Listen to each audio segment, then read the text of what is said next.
Okay, here we are, video 3. So now we're actually ready to learn how to carve a sketch. We've learned how to find our images, we've learned how to decide what kind of carving we want to do, and we're ready to start actually planning a carving. So I've got a piece of soap here, and what I'm going to do is I'm just going to kind of bring it down to the middle of my paper, and I'm going to trace around it. So the difference between the kind of sculpture we've been doing in class, which is additive, like I'm adding stuff on, is you can take stuff away. You can take stuff away when you're adding, but when you're subtracting, doing subtractive work, taking away, then things get a little bit hairier, and we don't have that option anymore. So we have to do more planning and more thinking. Um, I've chosen a few drawings for you to learn how to carve a sketch, and you're going to need to draw these um, and turn them in so that you can show me that you've learned how to carve a sketch. So I took my page. I like to limit how much information my brain is allowed to see, so I folded it up like this, and naturally we look at this and we see that it's very fine and it's very delicate, and so this would just naturally be a relief carving, right? Like my turtle on my bed here. This would not make a good sculpture in the round. It's just too delicate, but it's okay to want to carve delicate, beautiful things. We just know that if we choose something like this, we're doing a relief. So here I am. I've got my soap that I've drawn around, and I've got my reference image. Now, I like to draw a square around my reference image if I have it printed out. If I don't have it printed out, I kind of have to mentally give myself one. So I want this to fill my square, right? Now, right now, if I was looking at what I have, it would be like right here, right? It would be like right here, taking up that space. But I don't want it to just take up a little bit of space. I want it to take up the whole square. So to help me visually the first time, but after a while you'll get it. But the first time, I'm just going to draw a square around it. So I'm going to go from where it starts, and I'm going to give myself a visual space. Like, how much space is this taking up on my soap? I love my little ruler. So now I've boxed myself in, and I've given myself a little bit more of a rectangle than a square. But this is, I'm going to be able to see the edge of my soap and how my everything is relating to it, right? I can see how far down my leaf is coming. I can see where it's entering because I've made like my soap square-ish. Okay. Now, if you really need this, we can print it out, but it's extra work. And it's extra work you're going to have to do. So after you learn this, you might try to do it just with your mind, but we'll see how it goes. So when you carve a sketch, we think about our lines as road maps. And if you've ever looked at a road map, they're like crazy. There's maps, there's lines going everywhere, roads going everywhere.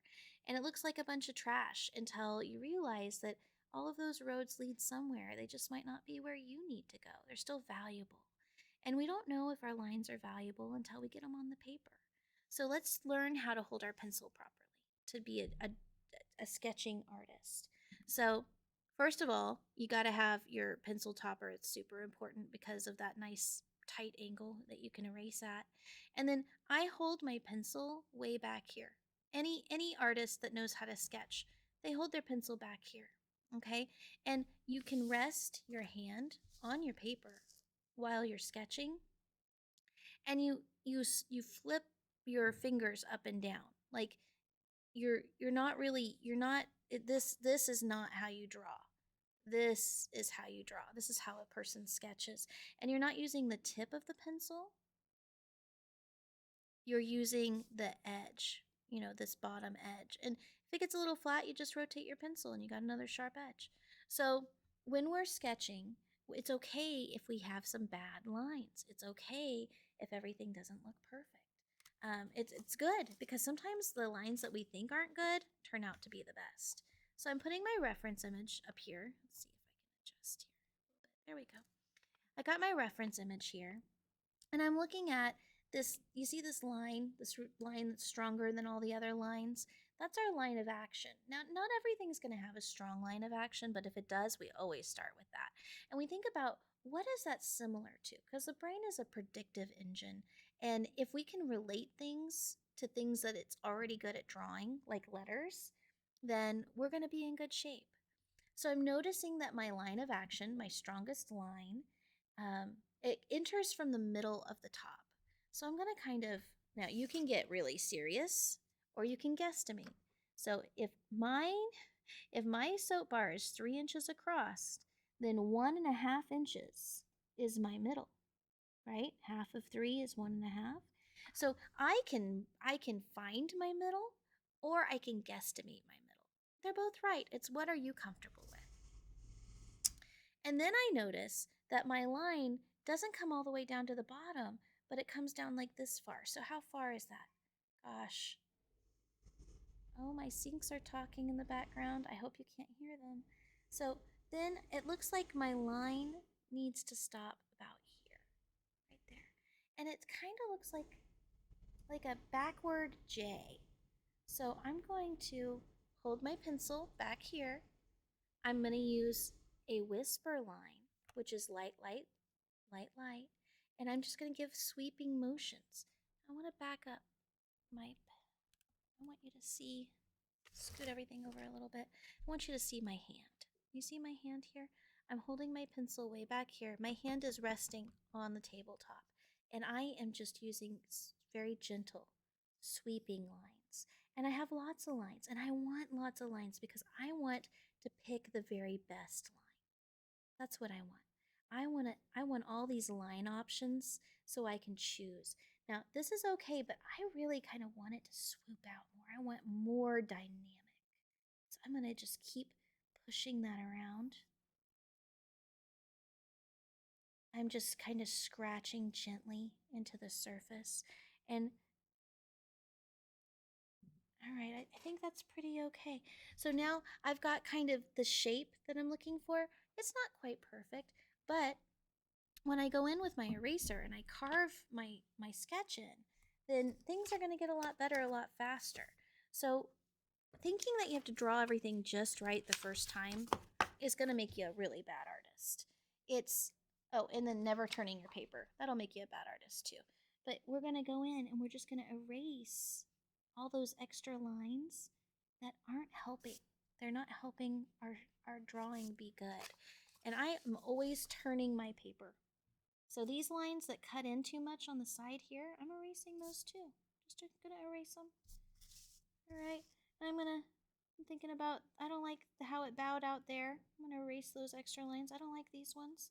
And I'm literally just carving away all of the bad lines to leave lines that are graceful and beautiful, that are giving me the effect that I want here. Okay, and so once I do some erasing, I can just take my pencil and loosely go in just a little bit heavier whisper line and kind of solidify what I like. Okay, so I've got a really beautiful, graceful line, and I've gotten it from, making kind of like a lot of bad lines, right? So when we use something from the internet and we're using it to inspire our work, it's an inspiration image. And if we take it and we use it exactly the same, we don't change it in some way, that's copyright infringement and it's not original artwork. We need to we need to make some creative changes. There's no such thing as new idea, right? Not everything's been done before, but not everything's been done before the way you would do it. And that's the difference, right? That's the difference between making original work and copying other people. So while I love this is someone else's art, and I want to like kind of do my own thing. So I'm gonna kind of just start to develop my lines for my leaves, and I'm gonna let go. I'm gonna let go of the idea that my sketch needs to be perfectly the same as the other artists that I'm borrowing from here, because it's not. It doesn't help me make original art if I think I have to copy exactly. And two, it wouldn't be mine if I copied it exactly, right? So I went through and I drew the center line of all of my leaves.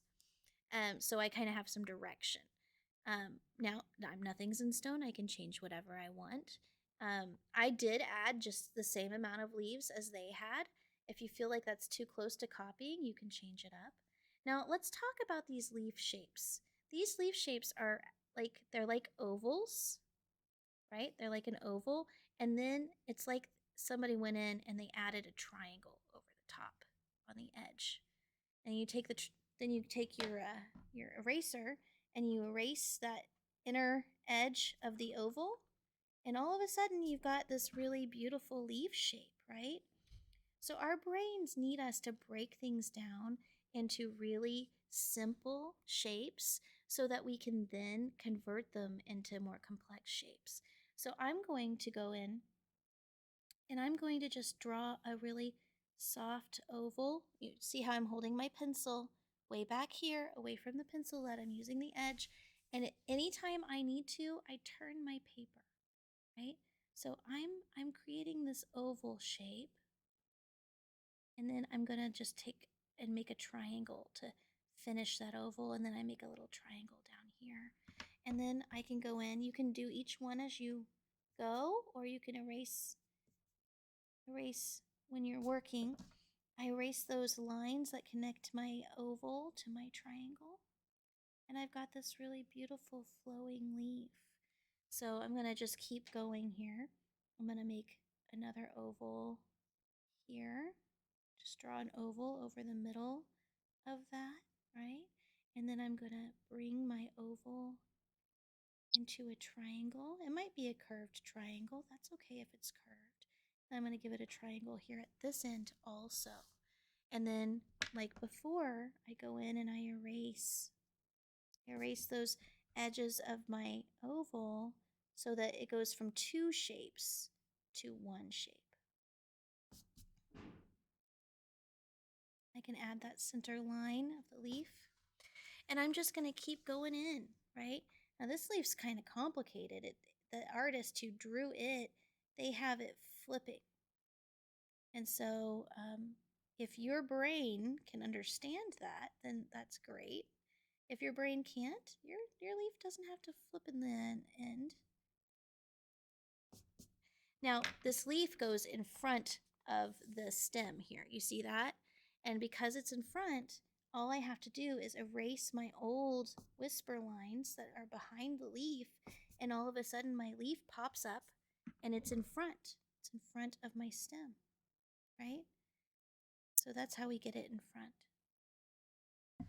Oh, I'm liking how this is looking, and I'm feeling like my stem is just too skinny. I think I'm going to be going back and bulking up my stem when I'm done. So here, I'm looking at this shape here. I see my oval should go like here, my oval, and then my triangle is like here. Now, when we break things down into simpler shapes and then connect those shapes, we can get some really beautiful organic looking forms. And it's just allowing your brain to see those simple shapes and connect them instead of getting overwhelmed. I think that we get overwhelmed a lot because we think we got to do everything right the first time. So I went in, I drew my oval, then I went in and I drew my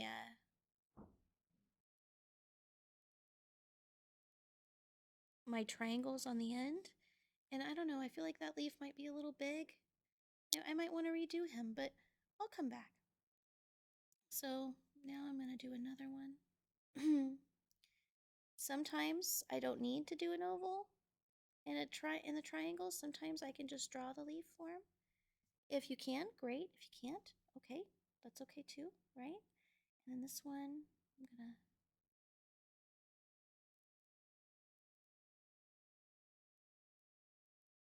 So I was getting pretty tight on my pencil and it didn't turn out very well. I was really, really trying to copy instead of thinking about shapes and forms. And sometimes we have to catch ourselves, right? So I'm going to loosen up. I'm going to hold my pencil back here. I'm going to draw in my oval, right? And then I'm going to put my triangle on the end. I just don't like how it's so far up. I don't like it. It's gone way too far. I think maybe that leaf doesn't exist for me. I think maybe that's where we go. That's okay. I lost a leaf and I feel okay about it. Because this is your sketch, right? The inspiration image is not something that we have to hold ourselves to. The inspiration image is just that inspiration to help us get where we want to go. So once again, I've gone back and added that leaf, and then I'm erasing the stuff behind so that the leaf comes forward and it's in front, right? So the thing in front is the thing that we should see. All right. So now I would just go back and I would mess around with getting things just how I want it. Like that leaf, I think, needs more stem. It's all leaf and no stems. I want to add more there. I also want to beef up my stem some because it just feels too skinny for me. I want more stem. So I'm just adding. This stem seems a little too skinny. I kind of like things to be kind of beefy. And also when you're carving, if things are too skinny, it's really hard. It doesn't need to be that hard. So I'm just going in, I'm beefing up my stem a little bit. I guess I don't need that. Now sometimes the erasers on the ends of pencils are okay, and sometimes they're super smudgy.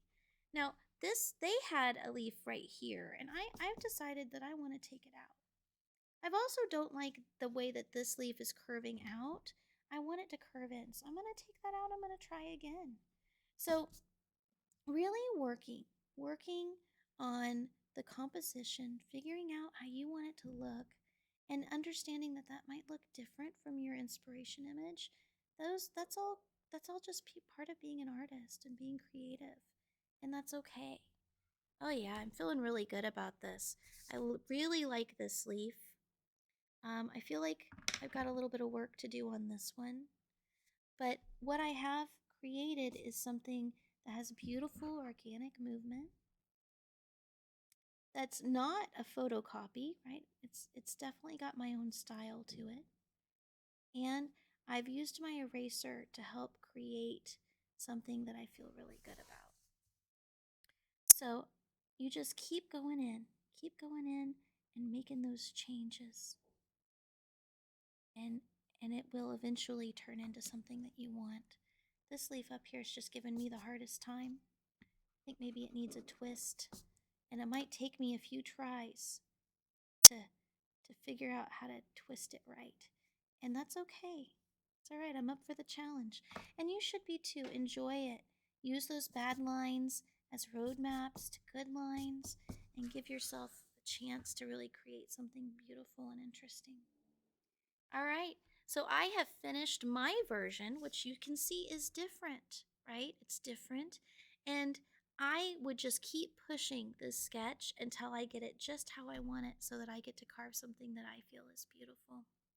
So you need to carve, if you have it, or carve a sketch, right? Because we're carving it out with our eraser. You need to do the plant one. And then in the next video, we will talk about trying out that dog. All right, see you in the next one.